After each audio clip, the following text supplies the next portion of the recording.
हाय दोस्तों, कैसे हैं। मैं मोहम्मद मुख्तार आपका मैं अपने YouTube चैनल सुगम संगम पर स्वागत करता हूं। आइए दोस्तों, आज हम इस वीडियो में मृदा संस्तर सॉइल होरिजोन के बारे में हम विस्तार से पढ़ने वाले हैं। आप देख रहे हैं कि पिछले कई वीडियो से हम लगातार मृदा पर वीडियो बना रहे हैं। हमारी यह मजबूरी है कि मैं कोशिश कर रहा हूं कि कोई भी टॉपिक हमारी नजर से छूटने न पाए और परीक्षा के दृष्टिकोण से जो जो भी महत्वपूर्ण टॉपिक है उन सारे को हम कवर कर लें। तो मृदा पर जब हमने पहला वीडियो बनाया था तो हमने उसी समय कह दिया था कि ये 2-4 वीडियो में जा सकता है, हमें उम्मीद है और भी ज्यादा जाएगा। तो आप धैर्य बनाए रखिए, आप देखेंगे कि आप पूरी तरह तैयार हो पा रहे हैं। हम भी कोशिश कर रहे हैं कि आपको परीक्षा के दृष्टिकोण से जो नए नए पैटर्न आ रहे हैं उन सब प्रारूपों पे आप फिट बैठे, ये हमारी कोशिश है। आज हम उसी कड़ी में मृदा संस्तर को यानी मृदा का जो परत है उसके सारे महत्वपूर्ण टॉपिक जो परीक्षा के दृष्टिकोण से उनको हम सिलसिलेवार ढंग से पढ़ने वाले हैं। तो आप वीडियो में लास्ट तक बने रहिए और देखते हैं कि हम इस टॉपिक में या इस वीडियो में क्या क्या सीख पाते हैं। वीडियो के लास्ट में अगर आपको वीडियो पसंद आता है तो दोस्तों वीडियो लाइक कीजिए, कमेंट करके अपनी राय रखिए और अगर आपको कोई सुझाव देना है तो कमेंट करके सुझाव भी दीजिए। हम आपके सुझाव का स्वागत है। अगर आपको वीडियो पसंद नहीं भी आता है तो आप डिसलाइक करके उनकी वजह बता सकते हैं। तो आइए दोस्तों, हम आगे बढ़ते हैं। तो ये आप देख रहे हैं मृदा संस्तर या सॉइल हॉरिजोन। अब इसमें आगे बढ़ने से पहले हमारे लिए महत्वपूर्ण है कि पहले मृदा संस्तर को हम समझ लें। मृदा शब्द तो आप पिछले कई वीडियो में देख पा रहे हैं। अब संस्तर नया टॉपिक है, अब इनको समझते हैं। आप देख पा रहे हैं कि ये लिखा हुआ है, मृदा के विभिन्न परतों को सम्मिलित रूप से मृदा संस्तर कहा जाता है। यहां तक कोई दिक्कत नहीं, ये हमने एक सिंपल लाइन में लिख दिया है। मृदा के विभिन्न परतों को सम्मिलित रूप से मृदा संस्तर कहा जाता है। परतों को, ठीक है, संस्तर कहा जाता है। अब शॉर्टकट में आगे हमको बढ़ते जाना है। विभिन्न परतों को मृदा संस्तर तो कह दिया गया, ठीक है।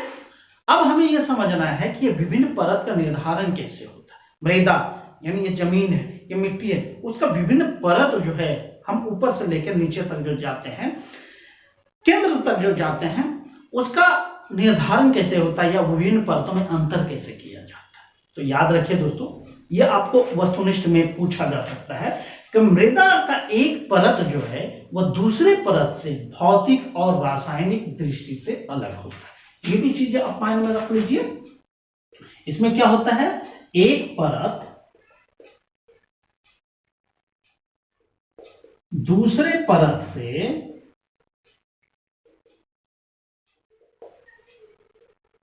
भौतिक और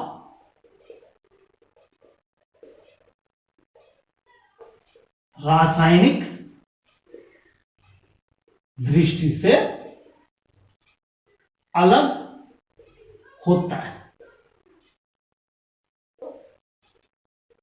अब भौतिक और रासायनिक दृष्टि से क्यों अलग होता है, इसी की चर्चा हम आगे वीडियो में करने वाले हैं, ठीक है।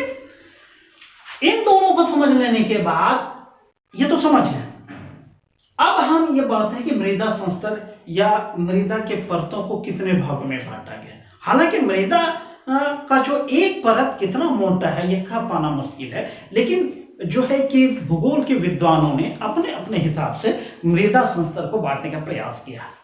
अब उनको हम आसान भाषा में आपके सामने प्रस्तुत करने का हम प्रयास करते हैं। तो ये हम समझ लेते हैं मृदा संस्तर को कितने भागों में बांटा गया है।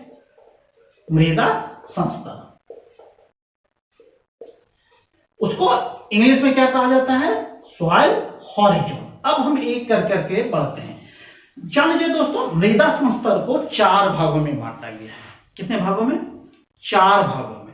उसका नामकरण भी अलग अलग तरह से किया गया है। अब हम उसको एक एक करके समझने का प्रयास करते हैं। मृदा संस्तर को कहा गया है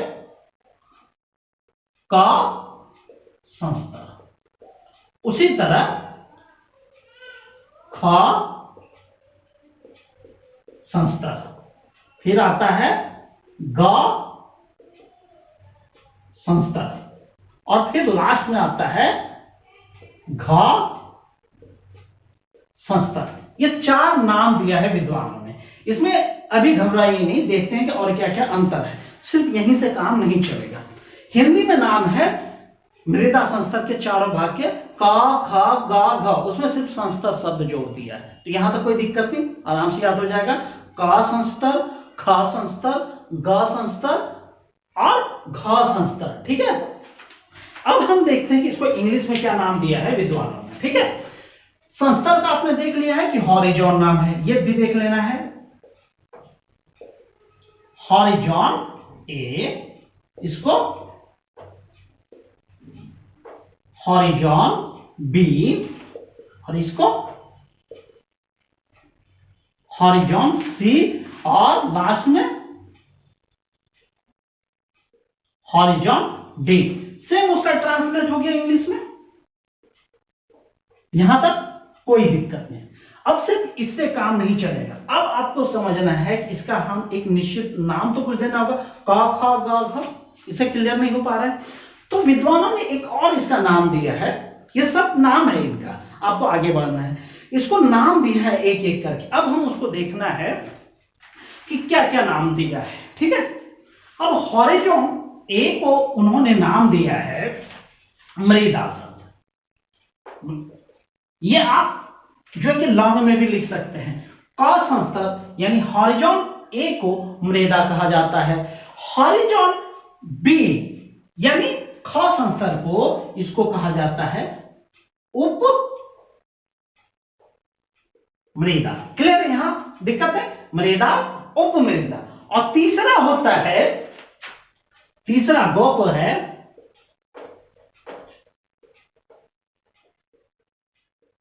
अपक्षयित चट्टान, और चौथा है आधारित चट्टान। यहां तक कोई दिक्कत नहीं, ये इनका नामकरण है।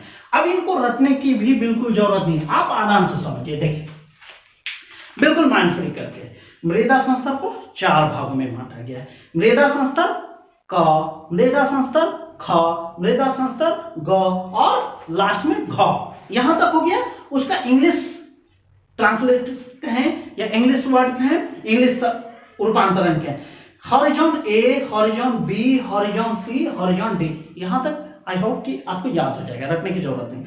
उसको इस तरह हम जानते हैं, क संस्तर को मृदा कहा जाता है, ख संस्तर को उपमृदा, मृदा उपमृदा, फिर अपक्षयित चट्टान, फिर आधारित चट्टान। इन दोनों को चट्टान कह सकते हैं, इन दोनों मृदा है। अगर आप इनको हाफ हाफ बांट देंगे, मृदा उपमृदा, चट्टान अपक्षयित चट्टान। अब इनको एक एक करके हम आगे बढ़ेंगे। अब एक दो बार अगर नाम ले लेंगे तो आराम से याद हो जाएगा। अब हम देखते हैं कि ये जो परत है, मृदा का परत है, कौन से परत को नाम दिया? तो ए जो है ना, ये हॉरिजॉन ए, सबसे ऊपर जहां हम आप खड़े हैं, पृथ्वी का सबसे ऊपरी परत को मृदा कहा जाता है। ये आप मृदा के 2-4 वीडियो जो हम बना चुके हैं उसमें आप देख चुके हैं, हम सिर्फ ऊपरी परत पे चर्चा की है। अब हम धीरे धीरे आंतरिक परत की ओर बढ़ रहे हैं। तो अब बढ़ने का कोई ना कोई तो रास्ता होगा। हम चाहते हैं कि ज्योग्राफी को आप आसान से आसान भाषा में समझ लीजिए। अभी हम सिर्फ इंडियन ज्योग्राफी पे बात कर रहे हैं, इसके बाद वर्ल्ड ज्योग्राफी भी आएगा, ठीक है। तो आप धैर्य के साथ आगे बढ़ते जाइए, जैसे जैसे मुझे समय मिलेगा हम सारे टॉपिक को कवर कर लेंगे, ठीक है। आइए स्टार्ट करते हैं। यहां तक आई होप कि आपको समझ में आ गया होगा। परीक्षा में आपसे यह पूछा जा सकता है। अब देखिए, परीक्षा के दृष्टिकोण से कहां का प्रश्न पूछता है, मृदा के किस परत को या मृदा संस्तर के किस परत को अपक्षयित चट्टान कहा जाता है? क्लियर? मृदा के किस परत में या अपक्षयित चट्टान की प्रधानता पाई जाती है? तो ग संस्तर। उपमृदा किस संस्तर को कहा जाता है?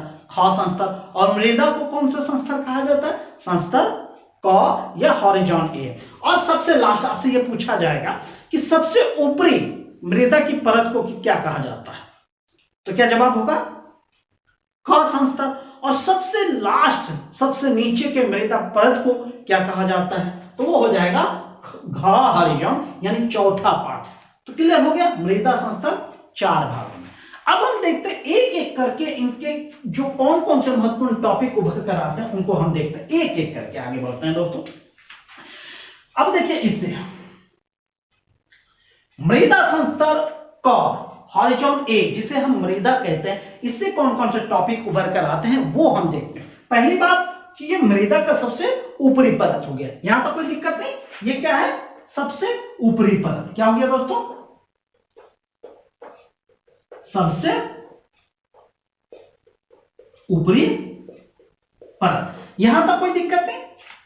इसमें आप जोड़ सकते हैं कि मृदा संस्तर का पहला भाग क संस्तर है या मृदा का सबसे ऊपरी परत क संस्तर है, यहां तो कोई दिक्कत नहीं। दूसरा क्या होता है, इसी संस्तर में पौधों के विकास के लिए जो भी महत्वपूर्ण पदार्थ है या जो भी पोषक तत्व है, जल है, वो सारी चीजें कहां पाई जाती है, तो ये भी आपसे प्रश्न पूछा जाएगा। इसमें जान लीजिए, पौधों के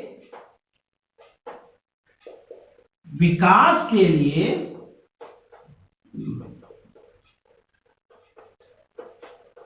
सभी तत्व विद्यमान, इतना जान लेना है बस। इसमें पौधों के विकास के लिए सभी तत्व इसमें विद्यमान होते हैं, तभी तो हम कृषि कर पाते हैं।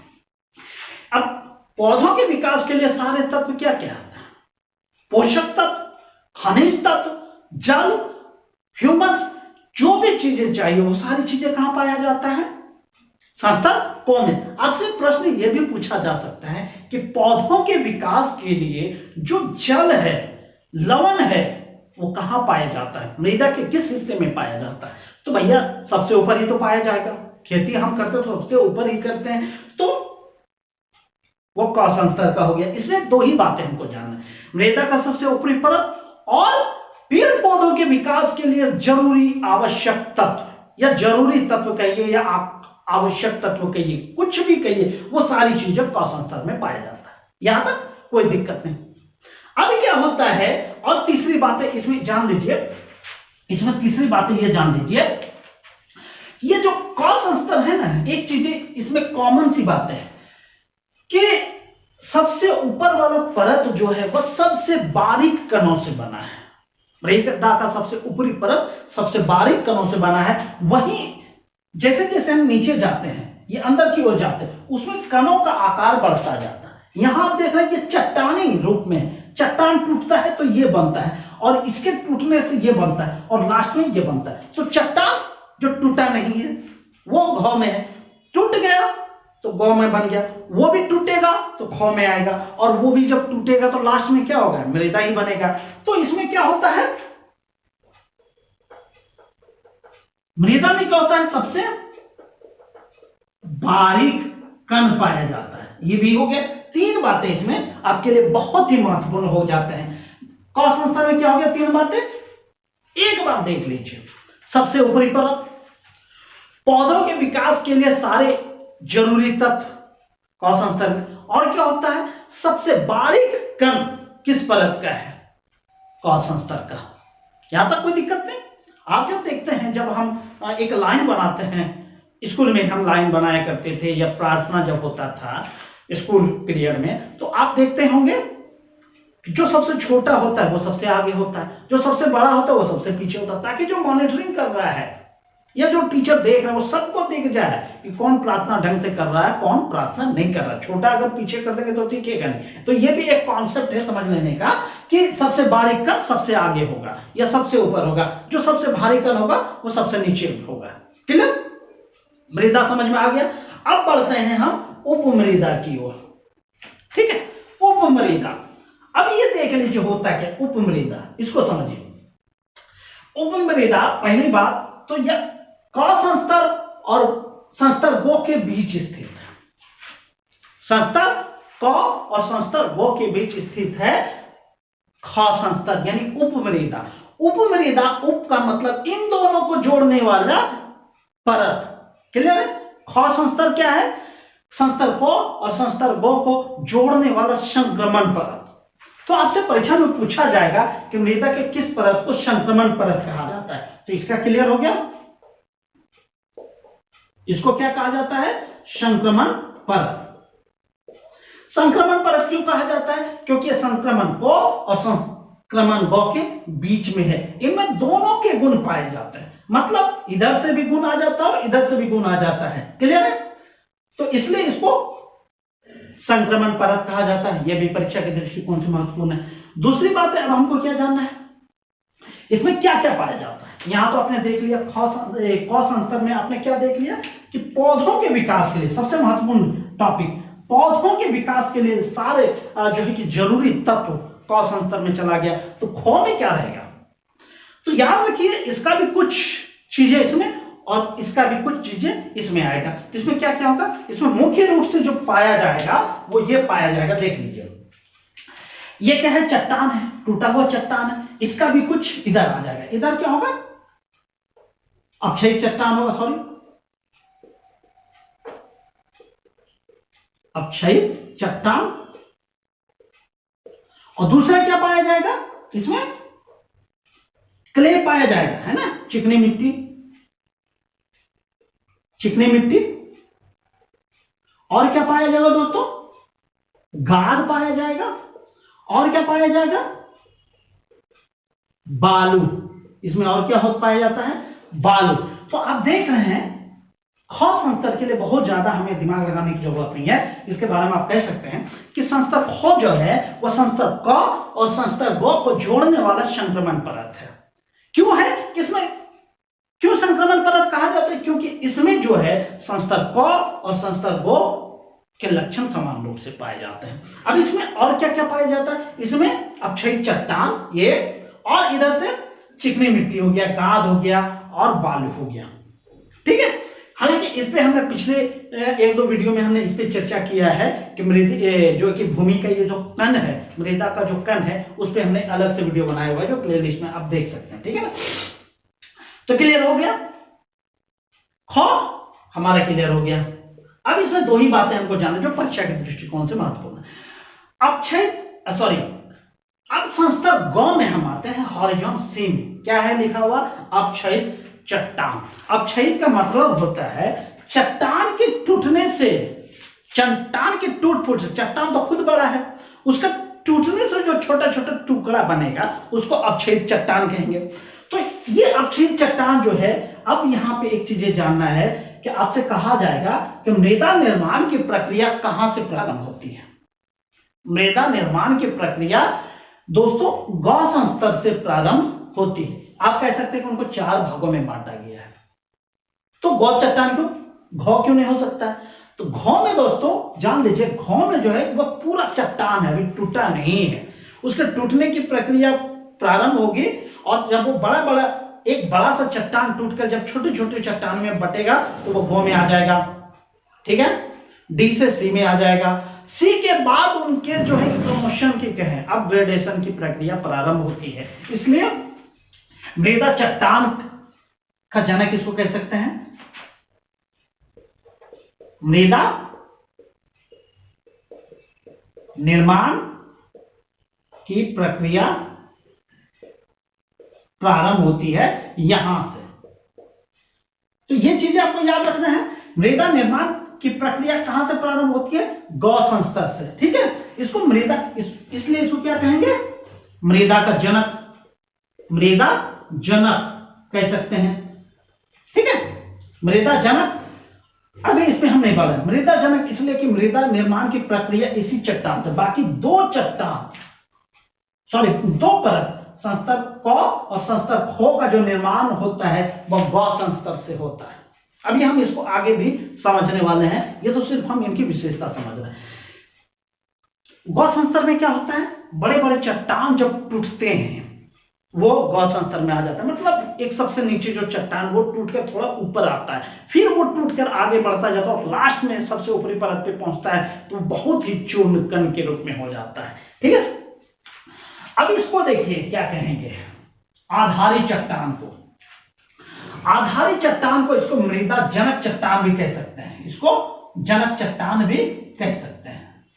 जनक चट्टान मतलब ये आधारी चट्टान जो है वह टूटा नहीं है, अभी एक संपूर्ण चट्टान के रूप में। ठीक है, उसमें पृथ्वी के उथल पुथल या और भी कोई प्रक्रिया है उसके द्वारा, इस पे हम आने वाले वीडियो में भी बात करेंगे।